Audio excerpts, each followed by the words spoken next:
سلام، امیدوارم حالتون خیلی خوب باشه. جواد شیرخانیان هستم از کانال کریپتو لاوینگ. در این ویدیو قصد داریم در مورد میم کوین هایی صحبت کنیم که میتونن سود 20 تا 100 برابری رو در بحران پیش رو به ما بدن. میم کوین ها میتونن سود خوبی رو به ما بدن و اون اتفاقی که چند سال پیش برای شیبا و دوج کوین اتفاق افتاد میتونه برای بعضی از این میم کوین ها هم اتفاق بیفته. پس شما باید یه بررسی در مورد اونها داشته باشید و بتونید بهترین اونها رو انتخاب کنید.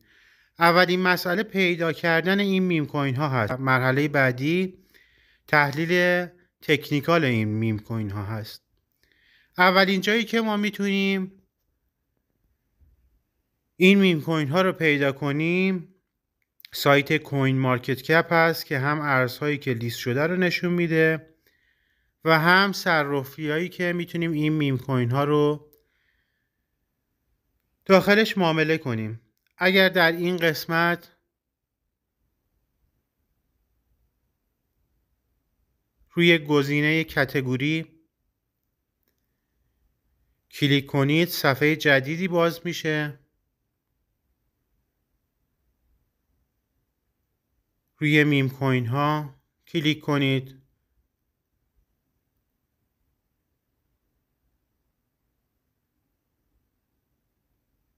در صفحه جدید مهمترین توکن ها رو هم بر اساس قیمت و هم بر اساس مارکت کپ به ما نشون میده. اگر این قسمت رو بزنم که بزرگتر شه مشاهده میکنید که دوج، شیبا، پپه در این قسمت قرار دارن بر اساس مارکت کپ. اگر پرایس رو بزنیم نشون میده که قیمت اونها در 24 ساعت اخیر چه مقدار تغییر کرده. در قسمت بعدی تاپ کوین پرفورمنس هست. خب اگر اینجا هم این پنجره رو بزرگ کنیم مشاهده میکنید که میم کوین هایی مثل پاپکت، ویف، شیب، برت، دوج، پپه، فلوکی و میم کوین های دیگه در این قسمت قرار دارند. خب اگر بخوایم تغییرات 30 روزه رو ببینیم و اگر بخوایم همه تغییرات چند وقت اخیر رو ببینیم میتونیم روی گزینه آل کلیک کنیم.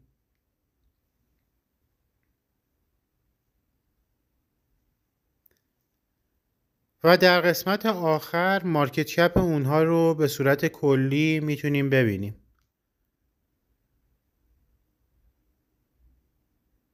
در حال حاضر بسیاری از این میم کوین ها وارد فاز اصلاحی شدن و میتونن برای خرید گزینه مناسبی باشن. بر همین اساس من چند تا از این میم کوین ها رو برای شما مورد بررسی قرار میدم. البته قبلش این نکته رو متذکر میشم که میم کوین ها ریسک بالایی دارن چون مارکت کپ کوچکتری نسبت به بقیه کوین ها دارن و بر اساس اینکه مارکت کپ کوچیکی دارن میتونن نوسان بالاتری رو داشته باشن. پس ما بین 5 تا 10% سرمایه‌مون رو، سبد سرمایه گذاریمون رو به این میم کوین ها اختصاص میدیم. اولین میم کوینی که ما میخوایم اون رو مورد بررسی قرار بدیم موچی هست. اگر در این قسمت روی ذره بین کلیک کنیم موچی رو تایپ کنیم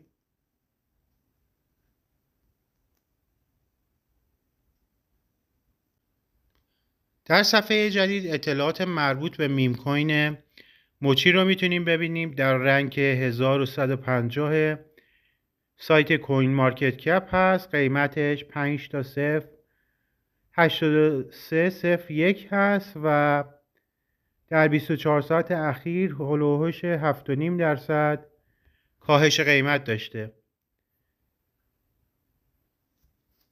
اگر در قسمت پرایس روی گزینه آل بزنیم میبینیم که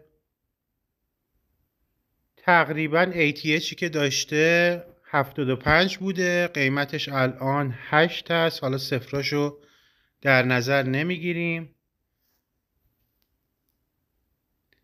مارکت کپی که داره 7,780,000 دلار هست. توتال ساپلای و مکس ساپلای موچی 1 تریلیارد توکن هست و توکن های در چرخه حدود 937 میلیارد توکن هست. همینطور که میبینید روی بلاکچین بیس هست. در قسمت موچی مارکت صرافی‌هایی رو میتونیم مشاهده کنیم که میتونیم میم کوین موچی رو از اونها خرید کنیم. خب برای ما که در ایران هستیم بهترین صرافی که هست فعلا کوینکس هست.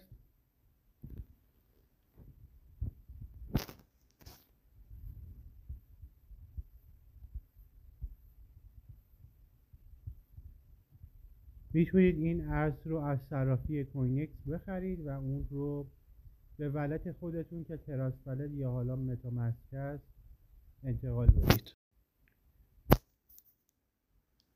موچی چون مارکت کپ کوچیکی داره و رنک 1150 هست، نوسانات بیشتری رو میتونه داشته باشه و اینکه یه گزینه دیگه ای که در همون بلاکچین بیس شما میتونید انتخاب کنید، حالا اگر ریسک پذیری بالایی رو دارید میتونید موچی رو انتخاب کنید، اگر ریسک پذیریتون پایین تره این یکی میم کوین رو میتونید انتخاب کنید که توشی هست. این میم کوین هم بر روی شبکه بیس قرار داره. قیمتش 3 تا 0 1388 هست و تو یک روز اخیر 1.40% کاهش قیمت رو داشته.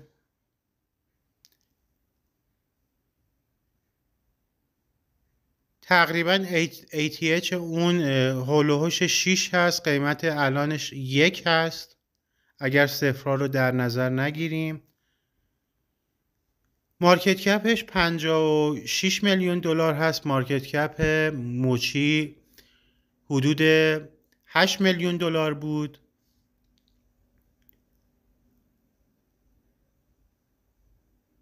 توتال ساپلای و مکس ساپلای 420 میلیارد توکن هست و توکن های در چرخه 408 میلیارد توکن هست.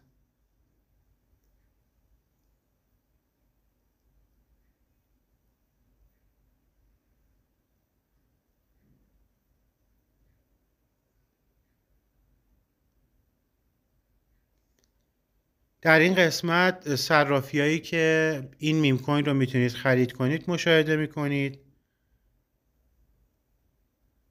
خب بینگ ایکس هست و کوینکس که ما که داخل ایران هستیم و با مدارک خودمون نمیتونیم در صرافی ها احراز هویت کنیم، میتونیم از این دو گزینه برای خرید توشی استفاده کنیم. برای تحلیل تکنیکال و پیدا کردن محدوده مناسب برای خرید این میم کوین ها روی گزینه سرچ سیمبل میزنیم، موچی USDT رو وارد میکنیم، صرافی مکسی. من RSI دیلیت کنم. اگر تایم فریم رو به هفتگی تغییر بدیم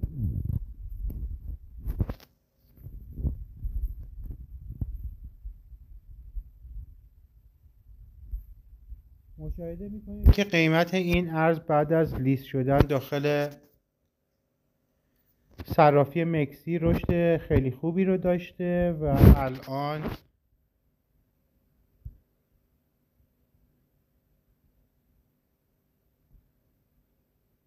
تقریبا در محدوده حمایتی هست و میتونید یک پله خرید داشته باشید. حمایت بعدیش میتونه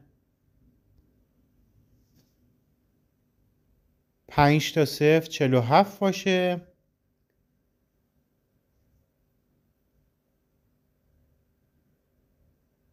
ATHی که در صرافی مکسی داشته 5-0 8 هست و اگر بخواد از همینجا به اون قیمت برسه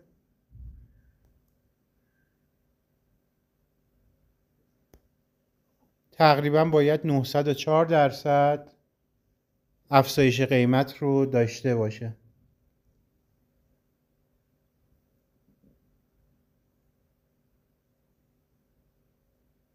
مقاومت های اون 15 اگر صفرها رو در نظر نگیریم 39 و 26 میتونه باشه و قیمت ATHی که به خودش دیده اگر صفرها رو در نظر نگیریم 83 هست. این رو من سبز کنم چون محدوده حمایتی هست. حالا شما خودتون میتونید یه سرچی در مورد موچی داشته باشید ببینید که از نظر فاندامنتال به چه نحو است. مورد دومی که ما معرفی کردیم توشی هست. اگر سیمبل سرچ رو بزنیم و توشی USDT رو سرچ کنیم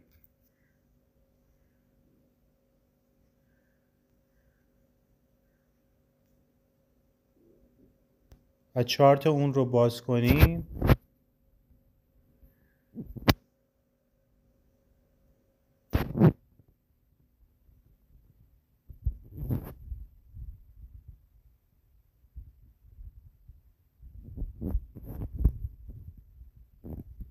همینطور که در شکل مشاهده میکنید هنوز نتونست از مقاومت داینامیک خودش عبور کنه و در این قسمت یک محدوده حمایتی رو داریم.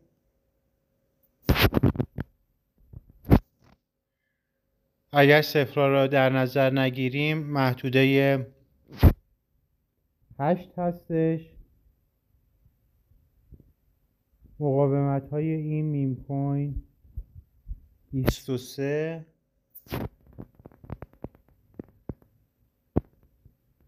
34 رو قرمز کنم که به صورت مقاومت